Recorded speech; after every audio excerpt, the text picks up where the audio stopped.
வணக்கம் மக்களே, welcome to ரமதி home.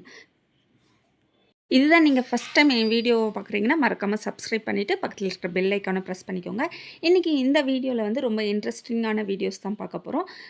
பசங்க வந்து ஸ்கூலுக்கு போனவொடனே வந்து கிச்சனை வந்து நம்ம எப்படி க்ளீன் பண்ணலாம் அப்படின்னு சொல்லிட்டு தான் நான் வந்து சின்ன சின்ன டிப்ஸை வந்து நான் வந்து ஷேர் பண்ணியிருக்கிறேன். பசங்க எல்லாம் ஸ்கூலுக்கு போனதும் ஹஸ்பண்ட் ஆஃபீஸ் போனதும் என்னோடய கிச்சன் வந்து ரொம்பவே மெஸ்ஸியாக தான் இருக்கும்.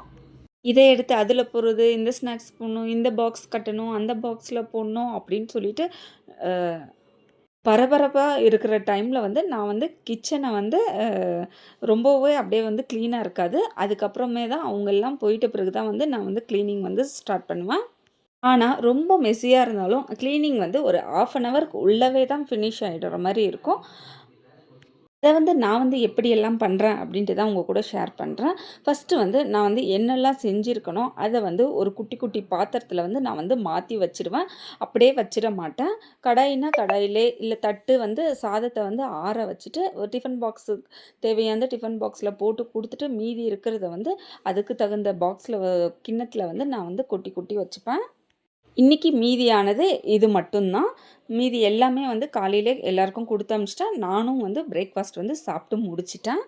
நான் வந்து அவங்க போனதும் அப்படி இல்லைன்னா டைம் இருந்துச்சுன்னா அவங்க கூடவே கூட உட்காந்து வந்து பிரேக்ஃபாஸ்ட் வந்து ஃபினிஷ் பண்ணிடுவேன். இது வந்து ரொம்பவே மஸ்ட்டு. அவங்க போனதுக்கப்புறம் க்ளீனிங் வேலையெல்லாம் முடிச்சுட்டு சாப்பிட்ற பேரண்ட்ஸும் நிறைய பேர் இருக்கிறாங்க. நானும் அப்படி தான் இருந்தேன் ஒரு காலத்தில். ஆனால் இப்போல்லாம் அது போல் இல்லை. நம்ம ஹெல்த் ப்ராப்ளம் வந்துடும் அப்படின்னு சொல்லிட்டு ஒரு பயத்தாலவே நான் வந்து சீக்கிரமாகவே சாப்பிட்ருவேன். நீங்களும் அதுபோல் லேட்டாக சாப்பிட்றவங்கன்னா உங்களை வந்து நீங்கள் வந்து சேஞ்ச் பண்ணிக்கோங்க. ஓகே. இப்போ வந்து அது அந்தந்த பிளேஸில் வந்து எடுத்து வச்சாச்சு. எடுத்து வச்சுட்டு ஒன் சைடு மட்டும் க்ளீன் பண்ணியாச்சு. க்ளீன் பண்ணிவிட்டு அதுக்கப்புறம் ஃபஸ்ட்டு வந்து மெஸ்ஸியான பாத்திரத்தை மட்டும் எல்லாத்தையும் எடுத்து நான் வந்து ஒரேடியாக வந்து சிங்க்கில் போட்டுட்டேன். ஃபஸ்ட்டு வந்து நம்ம வந்து பாத்திரத்தை எல்லாமே சிங்க்கில் போட்டுட்டு நான் வந்து மேலே இருக்கிற எல்லாமே கேஸு அது எல்லாமே ஃபஸ்ட்டு வந்து தொடச்சி எடுத்துருவேன். அப்படி டயர்டாக இருக்குது அப்படின்னு நினச்சா அந்த பாத்திரத்தை வந்து விட்டுட்டு ஒரு 1/2 அன் ஹவர் ஒரு ரெஸ்ட் எடுத்து அதுக்கப்புறம் கூட நான் போயிட்டு வாஷ் பண்ணுவேன். அப்படியே விட்டுட்டா கிச்சன் வந்து ஃபுல்லாகவே மெஸ்ஸியாக இருக்கும். இது போல் பண்ணோம்னா கொஞ்சத்துக்கு கொஞ்சமாச்சு நம்ம கிச்சன் வந்து நீட்டாக இருக்கும். திடீர்னு சப்போஸ் யாராச்சும் வந்தாலுமே கொஞ்சம் வந்து நீட்டாக இருக்கிற மாதிரி இருக்கும். அந்த உப்பு டப்பா, எண்ணெய் டப்பா அது எல்லாம் வந்து ரொம்பவே அழுக்காக இருந்துச்சுன்னா நான் வந்து வாஷ் பண்ணிவிடுவேன். அன்றைக்கி வந்து அவ்வளோ அழுக்காக இல்லை. அப்படி இல்லைன்னா நான் வந்து டெய்லியுமே ஒரு காட்டன் கிளாத்தால் வந்து லைசாலோ இல்லை வேறு ஏதாச்சும் லிக்யூடோ வச்சு நல்லா வந்து அதை வந்து துடைச்சி எடுத்துக்கலாம். அந்த சைடு ஒரு சைடு க்ளீன் பண்ண பிறகு இந்த சைடு வந்து பாத்திரத்துக்கு வந்துடலாம். பாத்திரம் வந்து வாஷ் பண்ணும்போது ஃபஸ்ட்டு வந்து பெரிய பெரிய பாத்திரமாக பார்த்து நான் வந்து வாஷ் பண்ணி எடுத்துருவேன். அந்த மாதிரி வாஷ் பண்ணி எடுத்துட்டாலே கிச்சனில் வந்து அந்த சிங்கில் வந்து பாதி காலியான மாதிரி இருக்கும். இந்த குக்கரு, இந்த இட்லி பாத்திரம், பெரிய பெரிய குண்டா, இந்த சாதம் வடிக்கிற குண்டா மெயினாக அதுங்க தான் நிறையவே இருக்கும். மற்றபடி நான் வந்து வானல் வந்து ஒன்று யூஸ் பண்ணேன்னா அதே தான் நான் வாஷ் பண்ணி நான் வந்து யூஸ் பண்ணிகிட்ருப்பேன். அதனால் வந்து பாத்திரம் வந்து அந்தளவுக்கு வந்து சேர்கிறதுக்கான சான்சஸ் வந்து ரொம்பவே கம்மி. அதுக்கப்புறம் தண்ணி கூட டம்ளர் எல்லாம் அவ்வளோவா யூஸ் பண்ணாமல் நம்ம வந்து வாட்டர் பாட்டிலை ஊற்றி வச்சிட்டோம்னா பசங்க வந்து தேவையான அளவு வாட்டர் பாட்டிலே குடிச்சிட்டு இது பண்ணிப்பாங்க. அதுக்கப்புறம் டம்ளரு நிறையா வந்து எடுத்து யூஸ் பண்ணுறதுக்கான சான்ஸ் கம்மி. அதனால் டம்ளர் பாத்திரமும் செய்கிறதுக்கு வந்து ரொம்பவே கம்மி சான்ஸு. அதுக்கப்புறம் பாத்திரம் எல்லாமே கழுவி முடித்ததுமே ஏதாச்சும் ஒரு கவர் இருந்துச்சுன்னா அன்றைக்கின்னு பார்த்து சின்ன கவர் வந்து கிடைக்கல. அதனால் பெரிய கவராக இருந்துச்சு. சரி எந்த கவராக இருந்தாலுமே சரி அதை வந்து நான் அந்த குட்டி டஸ்ட்பின்குள்ளே போட்டு அது டஸ்ட்டு எல்லாமே வந்து அதுக்குள்ளே வந்து போட்டு நான் வந்து க்ளோஸ் பண்ணி வச்சுருவேன். அப்போ தான் சின்ன சின்ன பூச்சிங்கள்லாம் வராமல் இருக்கிறதுக்கு தடுக்க முடியும். இங்கே வந்து டெய்லியுமே வரமாட்டாங்க. குப்பை எடுத்துகிட்டு போகிறதுக்காக ஒரு நாள் விட்டு ஒரு நாள் தான் வருவாங்க. அதனால் நான் அது போல் சின்ன டஸ்ட்பினில் வந்து நான் வந்து போட்டு வச்சுப்பேன்.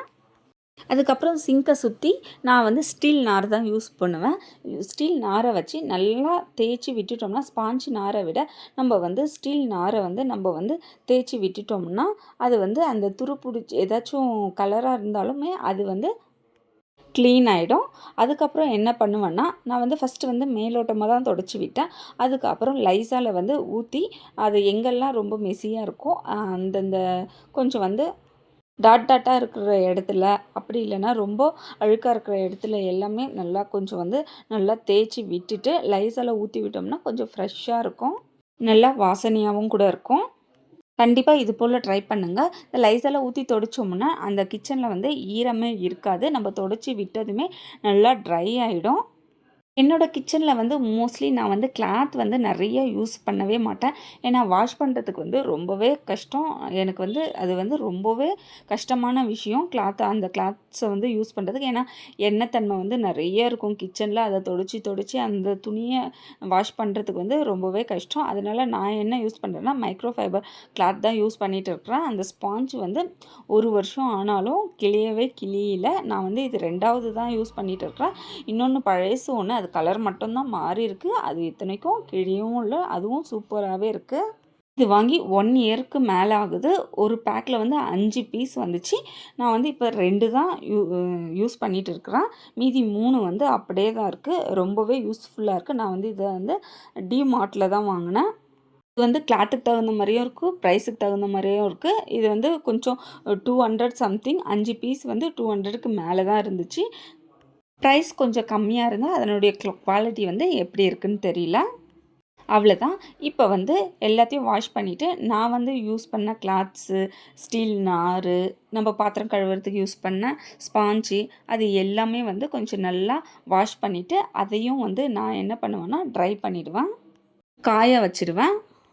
அப்போதான் அடுத்த டைம் யூஸ் பண்றதுக்கு வந்து நல்லாருக்கும். இப்போ வந்து ஃபுல்லா ஃபினிஷ் ஆயிடுச்சு. இது வந்து கிளீன் பண்ணுறதுக்கு ஒரு 1/2 அன் ஹவர் கூட ஆகல. நான் வந்து லைசால் போட்டு துடைச்சதுனால உடனே அது வந்து ஃபுல்லாவே ட்ரை ஆயிடுச்சு. ரொம்பவே ஈரம் கூட இல்ல. அது மட்டும் இல்லாம நம்ம அவங்க போனதுமே கிளீன் பண்ணி வச்சுட்டோம்னா, கொஞ்சம் நல்லா நீட்டாவும் இருக்கும். யாரு வந்தாலும் நல்லா டீசென்ட்டாவே இருக்கு. நீங்க வந்து பசங்க போன உடனே கிளீன் பண்ற டைப்பா? அப்படி இல்லன்னா ஒரு 1 மணி நேரம், 2 மணி நேரம் ரெஸ்ட் எடுத்துட்டு கிளீன் பண்றவங்களான்ட்டு மறக்காம கமெண்ட் பண்ணுங்க.